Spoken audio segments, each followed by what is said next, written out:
RC Sherriff was an insurance clerk in 1914, and he tried to join the army and obtain a commission.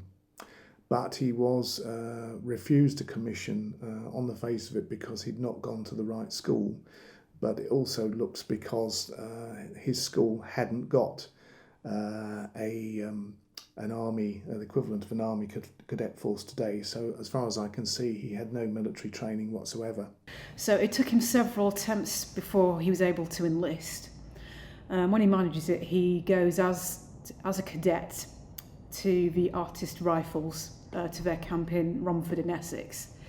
And as a cadet, he lives in a hut with various other cadets, and he's learning about trench digging. He's also attending lectures and so on, and also he does learn about engineering as well, which possibly is a reason why later on he was in charge of a engineering tunnelling working party. At the end of summer in 1916, he passes the officer test in the Artist Rifles, and he gets gazetted to the East Surreys in September. And he's there in Dover for about 3 weeks before finally at the end of September he is shipped off to France, and then he's sent to he originally was gazetted to the 3rd East Surreys. When he gets to France, he goes to the 9th East Surreys pretty well as soon as he goes out. And initially he found it a quite fascinating and bizarre experience. He arrived when the battalion had just moving to Vimy Ridge for a short while, and he wrote his series of articles about his initial impressions.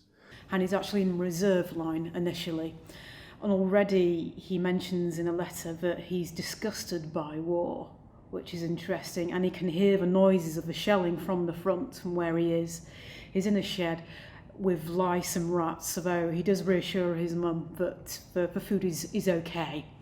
But shortly after that, by the 10th of October, he is in the front line and he's serving his first tours of duty. There's a sequence of letters he writes to his mum while he's in France saying, look, if I get killed, don't worry, the 3 things are going to happen.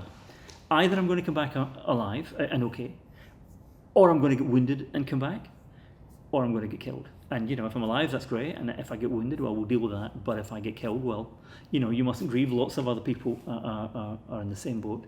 Lots of other mums are in the same boat. There's money in my bank. And if I die, I hope that you go and buy that, cottage in Chelsea, and, that you and Bundy go down there. And so he's grappling with a real sense of mortality there.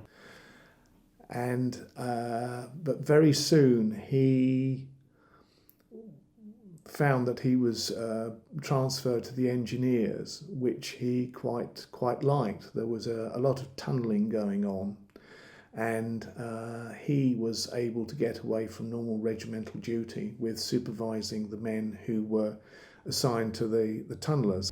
It's interesting that even though that's a bit removed from where all the action is really happening, they're still getting some shelling. And in mid-November, he writes a letter where he says that he's now finding the shelling much more stressful than he did beforehand, before he came to this working party job. And he says he actually feels ashamed of how he feels. So he's getting this sense of guilt, inadequacy has started. He works in the mines then until Christmas.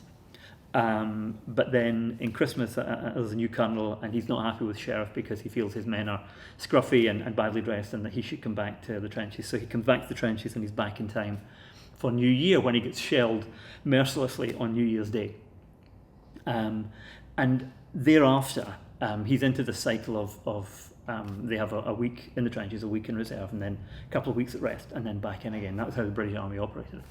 Sherriff increasingly found that he found the stress of being under fire hard to take, and he hoped that these feelings would reduce in time, but in fact they increased. And he came back from the tunnellers after Christmas 1916, And within a few weeks, he was sent off sick with neuralgia. Well, the first surviving reference we've got to Sherriff's neuralgia is in a letter dated the 25th of January 1917, and that's the first surviving instance we have now where he refers to it. And at this point, he's actually sent on sick leave for about a fortnight at a hospital, still in France. He didn't get referred back to England, but he remains there for about 2 weeks.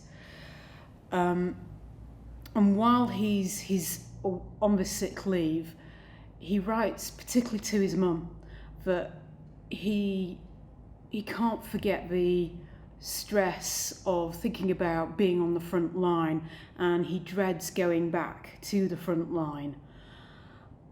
And it's at this point that I think the trauma kind of reaches a new pitch.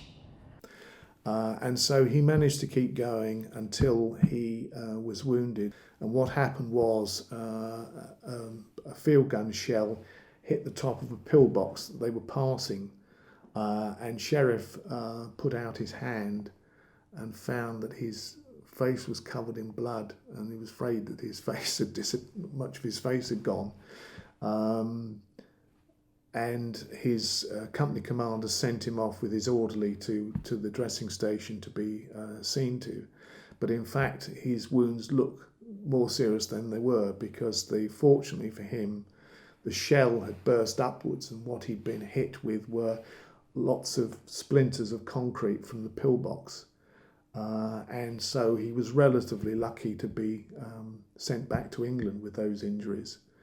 And he went then through a series of medical boards, but never actually returned to France. He was employed in England, training troops for the front. He was perpetually in terror, but you can quite understand that. And he still did his job. He still went there. He still was in the trenches when he was getting bombed, and he still fought in Passchendaele. So he, if anything, it's even more heroic to do it in the face of such terror. So I don't think he had anything to feel guilty about, but it seems that he did.